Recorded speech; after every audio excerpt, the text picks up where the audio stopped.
Foarte mult să vă uitați la expresia, la comunicarea non-verbală a lui Nicu Șordan. Ia, priviți. This is Bela Sandersky from the Associated Press. President, the question is, what Romania can do to prevent further drone incursions, either Ukrainian or Russian, and then do NATO partners of Romania has any role in this? The question it was drone, yes? The question Yeah. was drone. So what kind of measures Romania can do, and what NATO has as a role to play on this?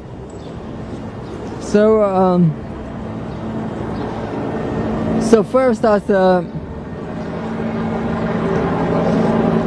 a general framework, we have been used to have very comprehensive endowment plans going 20 years from now. And what we all learned from the Ukrainian war is that the technology is advancing much more faster than we expected. So we have to revise all that plans in order to be able to react in time. So that's the general setting. So specifically on drones,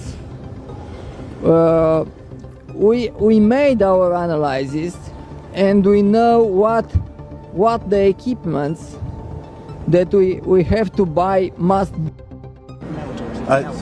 This is Bela Sandersky from the Associated. Bun, deci este ceva, trebuie să admitem cu toții. Bravo, mă! Mega super președinte. Manule, ți-a plăcut, mă? Da. Ți-a plăcut de domnul președinte? Da. Ai înțeles și ce a spus? Nu. Păi vezi, dacă n-ai fost la limba de engleză, la ora de engleză a domnului președinte, n-ai înțeles. Domnul președinte a făcut o engleză specială, a avut clasă specială de limbă engleză. Înțelegi? Plan. Da, n-ai.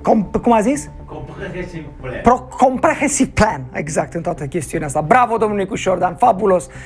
Vă văd ușor îngrozit, așa, domnule Severin, bună dimineața.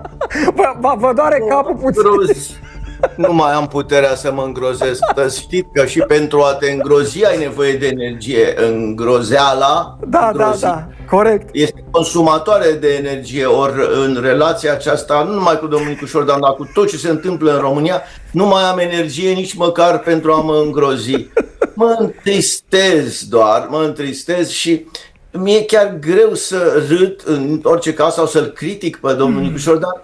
Este un om săracul, cum să spun, e bolnav. Este un om cu dizabilități. Încerc să folosesc cuvântul cel mai corect politic. Deci, cu dizabilități.